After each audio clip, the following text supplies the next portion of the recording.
Good morning and welcome to a Hot Topic podcast. Today's hot topic is, this is the fourth podcast I've ever done, and the hot topic of the day is how I feel about doping. And so I think I should start with any conversation about doping. It should start with what doping means to the person talking. So I lump, oh, we got pumice girl, squirrel. So this is their breakfast. I put out their breakfast. So if you're watching the video, this is the critter's breakfast. The chipmunk was just out, so we'll see if the chipmunk comes back on camera. And there's a white-crowned sparrow out, and there are the gray squirrels out and stuff. Okay, and so what are the three categories for me of doping? So the first one is chemical performance enhancers that are called banned substances because they do something to a person's system that might help them perform at a level higher than others. Second is physical doping. These typically aren't banned, but they are, as someone who has chosen not to partake in using physical doping apparatuses, I can say they carry a very severe social stigma, as people who use them are kind of viewed as cheaters. And so like in swimming, the prime example is using pulleys, and it's classified as doping. And this even comes from officials in a regulation sense have actually talked about whether athletes should be banned for using this kind of thing or not. Usually when a substance becomes banned, not many people use it, but like at a high level. But at the Olympic Games, a bunch of swimmers use physical doping apparatuses such as pulleys or attaching weights or water buckets to cords and then swimming with that. And it's classified as doping because it creates an unnatural context that the athletes won't be competing in, that kind of thing. And so, yeah, I've known people who've done both of these things. Usually, I think with the chemical doping, so the type 1 doping, chemical doping, type 2 physical doping, and so what I've heard as to why physical doping is not enforced as an unfair practice is it runs rampant in Olympic Games caliber athletes of today in swimming. Not all of them do, but a vast majority of them do. So there's not a whole lot of clean swimmers at the highest level, so that's why it hasn't been enforced. Is usually when a substance is banned, they wait till there's fewer people so it doesn't have such a drastic effect on the sport itself. So that's 2 and 3, and this is the one where the use of doping is, and it's classified as doping, though I think it's actually, you can go, depending on where you live in the world, and you can actually go to jail. Like it's illegal activities, and depending on where you are. And so this class 3, I have not doped by these 3 groups, but I have experience with the group 3 kind of dopers the most. And so group 3 dopers are people who use a drug, a chemical substance that is a medicine to certain people, but they don't have the condition themselves. So examples of class 3 dopers are people who use adderall and do not have ADHD or ADD, people who use inhalers but don't have asthma, and let's see, I thought of another one and I forgot it already. But those are 2 examples. So it's people who abuse, so I would classify type 3 as abusers. They're people who use substances that are not meant for them. They're meant for people with real medical conditions, and these people will mess with the distribution system for people who actually need the medicine. And so like I have asthma and I have ADHD, but I don't actually use Adderall or any medicine for my ADHD, and I don't use any medicine for my asthma, in part because I'm just like, well, I can perform without those, and I have used both of them for a while as I was figuring out, kind of going through life transitions, and then the ADHD or asthma came back in full force, and I was like, oh my gosh, I really need to breathe right now. I need an inhaler. And it'd just be like it snowed a lot or something like that, or it didn't snow a lot. For me, asthma is a chronic thing, so it's not like I went out in a desert kind of thing and then I had an asthma attack. It can come up at any time, and it has throughout my life. And so I've learned to adapt and not use an inhaler. And so how do I feel about doping? I think my experience being someone with ADHD and seeing how many people abuse the drug Adderall, and it's abuse because they don't need it. And that's terminology that's perhaps more common for those of us who have ADHD or ADD and are required to use Adderall. Psychiatrist kind of required and regulated. It's a highly regulated substance, and so it's kind of, first off, it's shirking the regulation system. So it's kind of funny because people will talk about gun control, but then they don't want to be regulated on their Adderall intake because they don't have ADHD or ADD, and you're like, okay, you're a hypocrite. Like, if you really cared about gun control, you'd also have other highly substances regulated, such as Adderall. In fencing, you have to register with USA Fencing to actually be able to partake in the sport of fencing at a club.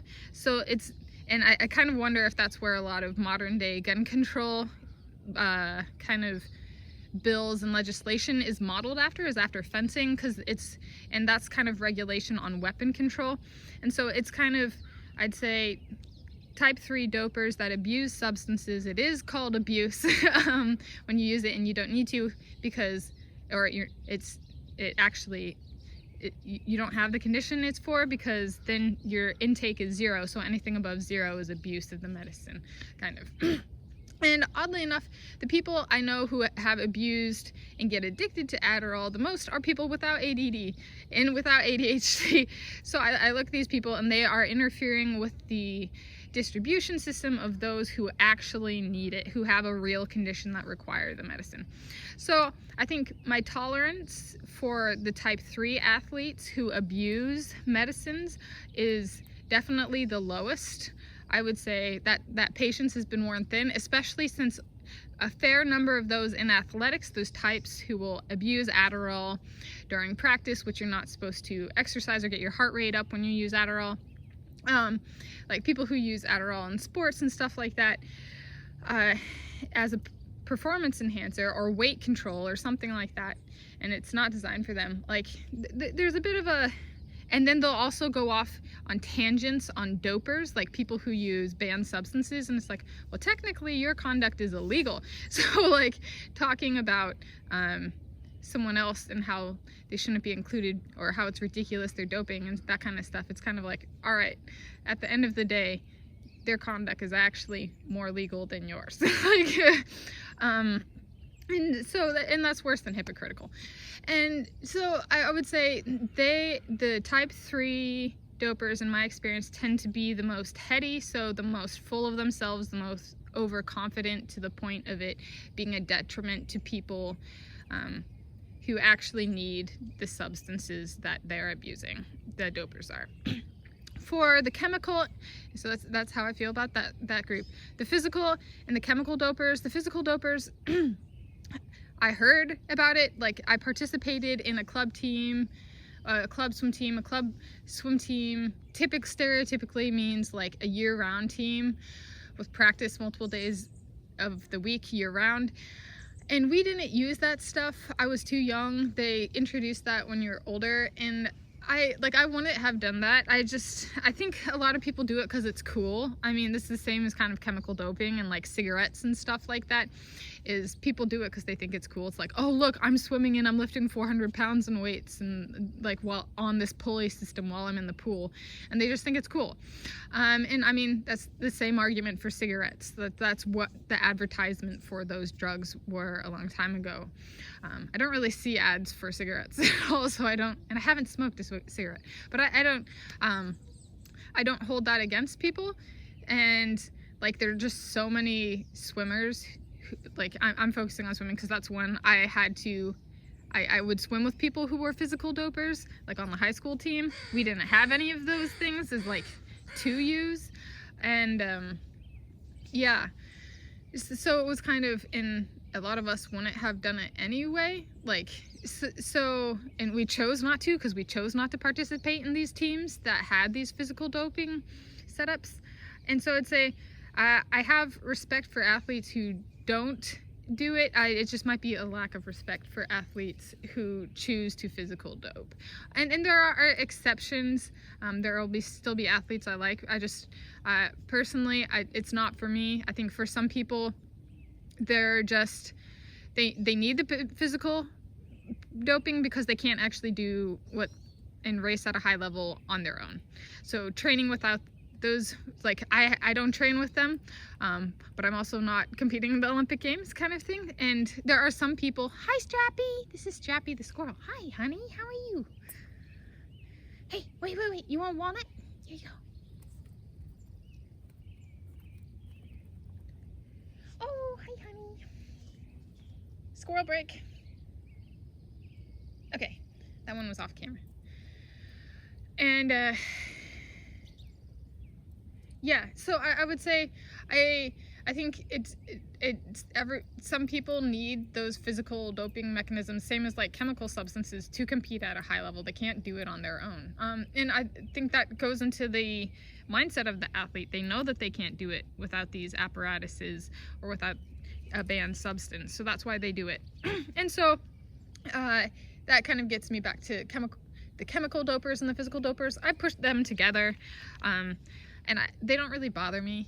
I mean, like, I don't do it, but I also think that there's way too much money spent on trying to control a few bad apples, and just hearing about people at the Olympic Games level and World Championship level talk about the regulation systems for these banned substances. I would almost just say, considering the amount of stress, 24-hour availability in a non-emergency situation is, that would be, I guess that induces stress, which stress causes cancer. So I'm like, yeah, that's great that you're testing for banned substances now, but your entire regulation system might actually cause cancer in these athletes later. Speaking from experience with the stress and I got melanoma, a type of skin cancer, when I was 22 years old, and that was a combination of stress and sunshine. Too much sunshine can cause cancer too. And so I would say that even if, I mean, and regulation systems can be abused, people can, even the regulators themselves can, how do we say, falsify information, drug test information. I've heard of that happening. And then it silences the athletes and says, okay, they have some banned substance in their system. And then the athlete retaliates because it's not true, and then people are like, oh my gosh, this is such a terrible person, you just had it in your system, tell the truth. And it's like, well, no, actually it was these regulators who doped my pee. Like, but hey, who would ever want the truth? And so I'd actually say that, based on what I've heard from people at a higher level of competition where doping control and regulation is really extreme, like the 24-hour availability, they can come by an hour any day, that kind of stuff, like, I would say is more intrusive and harmful than it is good. And I don't know, I believe in the health of athletes, and that includes a low stress to no stress situation. And so I'd say just let the banned substance people and the dopers, I mean, swimming is a perfect example. Physical dopers compete at the Olympic Games level and are the majority, if not all, of the swimmers, at least from the United States of America. Not all countries have those kind of setups. Yeah, so I'm talking about United States of America here. And kind of, because it applies to everybody, but like, I think physical doping is very prevalent in the United States of America swimmers and at the Olympic Games level. The crows are chiming in to say, yeah. And so I'd say, just, and since why is physical doping allowed, not chemical doping? I think if you're going to allow one, you should allow the other, at least, because then those of us watching are like, well, we can, I don't really bet, but like we could bet on which is better, physical dopers or chemical dopers, which system actually produces better results. I think favoring one type of doping at a time is like, at least just make it fair game. Like, but I don't really, a lot of athletic structure these days are not based on inclusivity or fairness. And let's be honest, when someone who does not physical dope and does not chemical dope, so there will be physical dopers who beat people who formerly were chemical dopers and that kind of stuff. When someone who has zero doping, who is not a doper and who has not doped, like beats someone who physically dopes or chemically dopes, like that's a testament to what human beings can do. Like, and so, yeah, I don't know. I'm just, yeah, I guess it's my takeaway and how I feel about it is just don't ban it. So much money is wasted on these banning systems and regulation systems for these substances. It's not even fair because it doesn't, like, physical doping, at least in swimming, is not enforced. It mightn't be in other sports. Like, I guess in boxing would be an example. If a heavyweight fought a lightweight, that would be kind of a physical doper because they need that as like, it's not fair by the sports rules unless kind of thing. So there are sports where physical forms of doping kind of are enforced. And that might not be the best example, but like weight classes are enforced for a reason, for the safety of the athletes kind of thing. And yeah, so I guess it's how I feel about it is I think everybody should be able to compete with everybody, no matter what they use. I think and especially considering the stigma it makes for people who actually have ADHD or ADD and use these medicines, and like then other people are using it and they're doping. It's just like, well, we already have to deal with them in day-to-day life. Why not in athletics as well? Just open it up. There are a lot of us who actually have resiliency and adaptations to handle these kind of people and compete and outperform them even when they abuse these substances. Speaking from someone, I am a geologist and we require physical and mental, like there's physical and mental prowess in my field, and I can outperform people who abuse these drugs. And it's just kind of, maybe that'll carry over to sports, and maybe it already does. You don't know, like these drugs and doping mechanisms come with detriments as well as gains. So maybe one day athletics will catch up to science, technology, and engineering and mathematics fields where some of us actually have to be able to perform at a level higher and do than dopers and that kind of thing. So yeah, some people rise to that challenge, and I think athletics and doping control is kind of focused on not having athletes rise to the challenge.